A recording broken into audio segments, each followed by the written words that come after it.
प्रभु के सिवा तो कोई साथी नहीं किसी का। प्रभु के सिवा तो कोई साथी नहीं किसी का। फिर क्यों गुरूर दिलों में, फिर क्यों गुरूर दिलों में इंसान के जर जमी का। प्रभु के सिवा तो कोई साथी नहीं किसी का।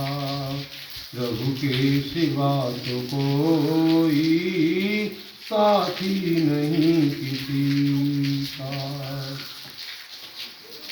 पुखराज रतन हीरे सोने की ये जंजीरें, जाते न साथ देखे धन के जो ये जखीरे। जाता है साथ में तो, जाता है साथ में तो ऐमाल आदमी का। प्रभु के सिवा तो कोई साथी नहीं किसी का। प्रभु के सिवा तो कोई साथी नहीं किसी का। ये पेचोताओ के दिन, आराम ख्वाब के दिन, दर्पण में देख लेना ढलते स्वभाव के दिन। किस्सा बनेगा तेरी, किस्सा बनेगा तेरी अपनी ही बेबसी का। प्रभु के सिवा तो कोई साथी नहीं किसी का। प्रभु के सिवा तो कोई साथी नहीं किसी का। आया सो जाते देखा, नहीं वक्त टलते देखा। कोई कब्र में तो कोई अग्नि में जलते देखा। मिट्टी में मिलते देखा, मिट्टी में मिलते देखा। अरमान या सभी का। प्रभु के सिवा तो कोई साथी नहीं किसी का। प्रभु के सिवा तो कोई साथी नहीं किसी का। मंत्र जो आया है स्वस्ति वाचन में, 7वां मंत्र है। स्वस्ति पंथा मनुचरेम सूर्या चंद्रमसा विभव, पुनर्ददता घनता जानता संगमे नहीं। ये मंत्र है। संस्कृत भी इसकी सरल है। स्वस्थ, स्वस्थ की जब संधि विच्छेद करेंगे तो होगा सु जमा अस्त। सु जमा अस्त। सु माने अच्छा, अस्ति माने है। वेद मंत्र कहता है अच्छा तो है, अच्छा है, सर्वत्र अच्छा है कहाँ? पंथाम, रास्ते पर। जब हम रास्ते पर चलेंगे तो अच्छा ही अच्छा है सबके लिए, सर्वत्र अच्छा है। निकम्मा और आलसियों के लिए कहीं कोई भी अच्छा नहीं है। जो बैठे रहते हैं, आलस प्रमाद में पड़े रहते हैं, उनके लिए कुछ भी अच्छा नहीं है। अच्छा तो सर्वत्र है। एक तनु तोमर नाम की कन्या बागपत, जहाँ के सांसद सत्यपाल जी हैं, इंटर में पूरे उत्तर प्रदेश को टॉप किया था। अमीर घर की नहीं थी, अपने पिता के साथ में गेहूं भी कटवा लेती थी खेत में। पूरे उत्तर प्रदेश को टॉप किया। मंत्री आया था दर्शन करने उस तनु तोमर के, उसके थोड़ी दर्शन करने आया था, योग्यता के दर्शन करने आया था। मंत्री, कमिश्नर, डीएम, एसपी, विधायक, सांसद उस बेटी के घर पर दर्शन करने गए थे। बोलो, जब उससे पूछा पत्रकारों ने तुम्हारी आर्थिक दशा भी ठीक नहीं है, उत्तर प्रदेश को कैसे टॉप किया? तो बोली कि जब मैंने हाई स्कूल की परीक्षा दी तो मेरे नंबर कम आए, मैंने व्रत ले लिया था, इतना परिश्रम करूंगी मैं ज्यादा नहीं तो कम से कम अपनी तहसील में तो प्रथम नंबर आए। मैं कमरे के भीतर घुस जाती थी, अंदर से कुंडी लगा लेती थी, 8-8 घंटे पढ़ती थी कमरे में बैठकर, तपस्या करती थी मैं। और इतना परिश्रम हो गया, तहसील किया, उत्तर प्रदेश टॉप हो गया। जो परिश्रम करेगा सफलता उसे मिलेगी। बैठे अथर्ववेद कहता है अकर्मा दस्यु, ये जो खाली बैठे रहते हैं ये दस्यु होते हैं, लुटेरा।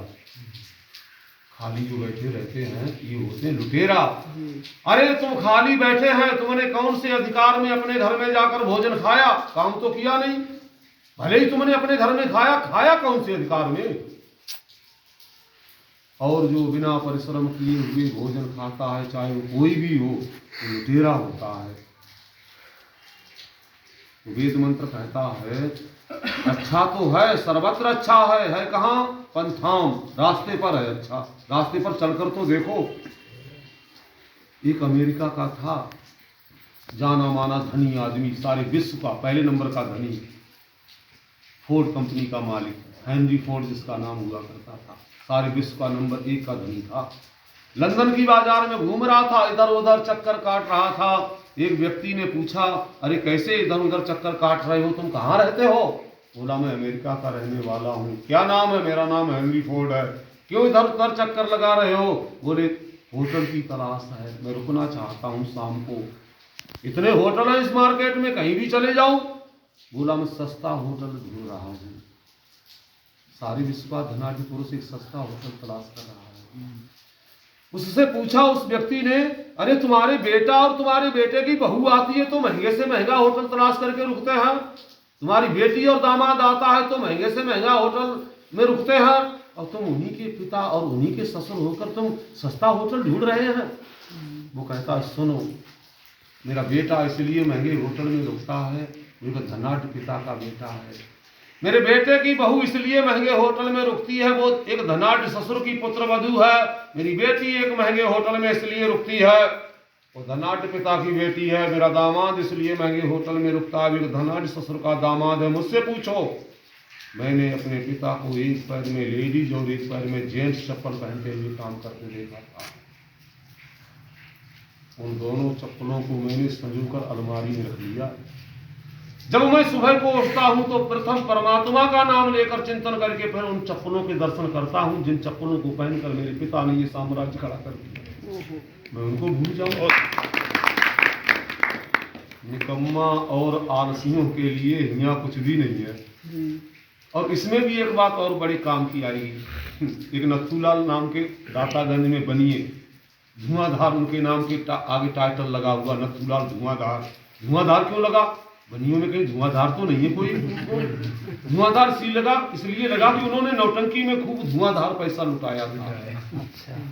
धुआंधार लग गया नाम, और वो भी धुआंधार के नाम से उत्तर देने लगे। फिर लोग नथुलाल नाम नहीं लेते थे, धुआंधार हैं घर में आ रहे हैं, बैठो।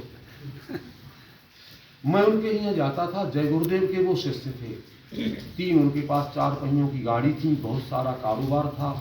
मैं जाता था, मुझसे हवन करवाते थे, मेरी बहुत सेवा करते थे। जय गुरुदेव के शिष्य थे।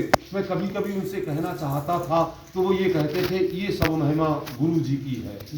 मैं कभी कुछ नहीं बोलता था, कभी कभी थोड़ा सा उत्तर साध कर देता था। जब मैं, और कितनी उन्होंने सेवा की उसकी, और सुन लो एक बार, जब मैं पहली बार उनके यहाँ गया, उन्होंने कहा स्वामी जी चाय पिएंगे? मैंने कहा कभी नहीं पीता हूँ। बोले भोजन खाएंगे? मैंने कहा सुन लो, एक बार में बता दूं या बार बार बताऊं? बोले एक बार में बता दो। मैंने कहा बिना बुलाए यदि मैं तुम्हारे यहाँ कभी भी आ जाऊं तो ये समझ लेना मैं भूखा होऊंगा। बिना कहने पर ही भोजन बना देना, बिना बुलाए आऊं तब। तुम्हारे बुलाने पर आऊं तो कोई बात नहीं, मैं खाया हुआ भी हो सकता हूं। एक बार जब मैं गया, पूरा घर उन सेठ का नए कपड़े पहनकर किसी पार्टी में जाने को, शामिल होने को गेट पर ताला लगा रहे थे, तब तक मैं पहुंच गया। और मैंने ये कह दिया था कि जब मैं कभी बिना बुलाए आ जाऊं मैं भूखा होऊंगा। और बार होता तो जेब में हाथ डालता और 20 रुपया निकाल कर देता, स्वामी जी आप देख रहे हो पूरा परिवार जा रहे हैं किसी पार्टी में शामिल होने को, लो 20 रुपया का केला लेकर खा लेना। ऐसा नहीं किया, लगाया ताला सेठानी ने खोल दिया। अंदर पूरा घर गया, सेठानी अंदर गई, कपड़े बदले, रसोई घर में जाकर मुझको भोजन बनाकर तब बाहर गए थे पार्टी में। ये छोटी बात है ना, ये बहुत बड़ी बात है सेवा की।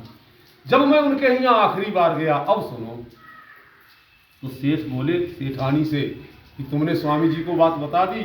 सेठानी बोली हमने तो नहीं बताई। तो बोले तुम ही बता दो। मैंने कहा बात क्या है, बात बताओ।